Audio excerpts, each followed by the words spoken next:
Kemudian juga karena begitu, maka macam mana tradisi ini berpengaruh, berkesan terhadap fatwa hukum-hukum agama. Ada pengaruhnya. Kata para ulama dalam kaidah fikih, la yungkaru taghayyurul ahkam bi taghayyuril azman. Tidak bisa menolak perubahan hukum-hukum agama sebab perubahan masa. Masa berubah, hukum agama berubah.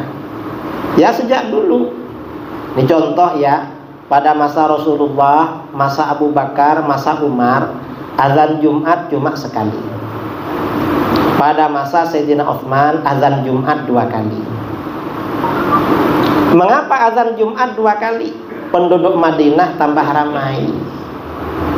Orang yang kerja di bandar, di pekan tambah ramai.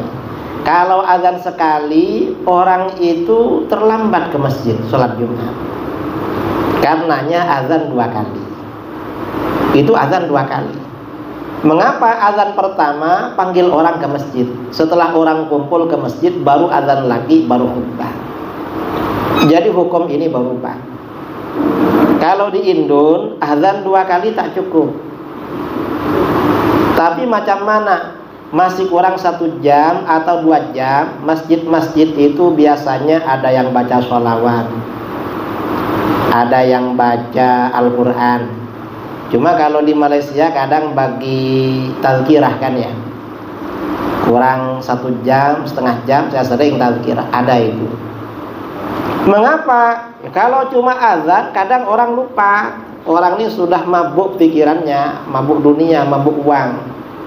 Dikiranya masih hari Kamis kalau cuma azan. Baru kalau sebelum azan kurang 1 jam itu ada sholawat, ada tarhim, ada Al-Quran. Orang baru ingat, loh hari Jumat ini. Jadi memang hukum berubah. Karena masa ini berubah, hukum juga berubah. Tak sama dengan dulu.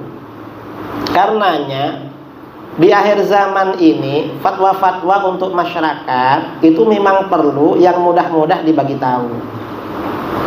Dan perlu tahu memang hukum-hukum sholat yang agak mudah itu. Karena masanya sudah beza dengan dulu. Sekarang ini kadang perjalanan dekat, cuma karena jam, kadang bisa tak sholat.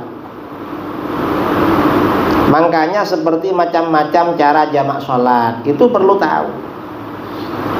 Dan dari ulama-ulama dulu memang ada cara jamak sholat, ada yang berat. Kalau jamak sholat yang berat itu yang biasanya dibuat fatwa oleh para ulama dari dulu. Ini macam ya. Macam mana? Jamak sholat itu boleh perjalanan jauh. Perjalanan jauh itu 80 km lebih, 81 tahun lebih, itu jauh. Itu fatwa umum para ulama. Nah kadang-kadang di KL atau di Surabaya perjalanan cuma 15 kilo, tapi kalau waktu jam bisa 3 jam. Kalau itu tak ada jamak, tak sholat memang. Maka macam mana? Ikut fatwa ulama lain yang lebih murah, yang lebih yang lebih gampang. Macam mana? Perjalanan walaupun dekat, tapi kalau jam bisa terlambat, maka boleh jamak. Jadi macam kita ini mau balik sebelum asar, mau balik rumah, karena jam nanti boleh maghrib sampai rumah. Kalau kita tak sholat di jalan gini aja, maksiat, berdosa. Maka macam mana? Sebelum balik kita jamak takdim dulu dengan zuhur di sini, persiapan. Kalau memang benar-benar terjadi. Nah ini artinya apa? Hukum itu berubah saudara dengan perubahan masa. Perubahan masa. Dan orang ini perlu belajar cara mengatasi persoalan agar tidak terjerumus dalam kemaksiatan hukum. Makanya hukum ini tidak bisa ditolak. Perubahan hukum-hukum agama sebab perubahan zaman. Atau dalam bahasa lain, tataghayyarul ahkam bitaghayyuril ahwal wal azman. Hukum-hukum agama dapat berubah sesuai dengan perubahan keadaan dan zaman. Nah, karena begitu ya, maka kata para ulama ini dalam kitab Al-Adabus Syar'iyyah, Karangan ulama mazhab Hambali Ibnu Muflih Al-Maqdisi, kata beliau, wa qala Ibnu Aqil fil Funun. Ibnu Aqil berkata dalam kitab Al-Funun, la yanbaghil khuruj min adatin nas illa fil haram. Tidak sebaiknya keluar dari tradisi atau adat masyarakat selama tidak haram. Selama tradisi adat itu tidak haram, kita lakukan. Mengapa adat kita lakukan? Kata pepatah Arab, tarkul adah adawah. Meninggalkan adat, istiadat atau tradisi masyarakat itu dapat dimusuhi sama orang, dapat menimbulkan kebencian. Makanya tradisi diterima dalam agama. Karena begitu ya, Islam ini sangat menerima tradisi. Para ulama kita dulu berdakwah kepada bangsa Melayu, pendekatannya tradisi.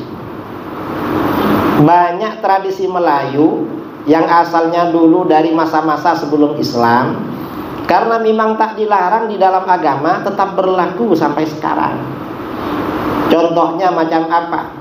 Bangsa Melayu ini, karena Nusantara ini tanahnya subur, banyak tanaman-tanaman, banyak pokok-pokok, banyak pohon, banyak hewan-hewan, banyak ikan-ikan. Bangsa Melayu ini bangsa kaya, saudara. Jadi makanan banyak. Karena makanan banyak, bangsa Melayu ini suka makan. Karena suka makan, bangsa Melayu ini senang bikin program-program untuk makan. Macam mana?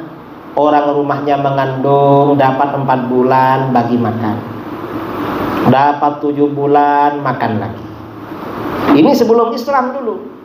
Nanti anaknya lahir, dapat 40 hari selapanan bagi makan lagi.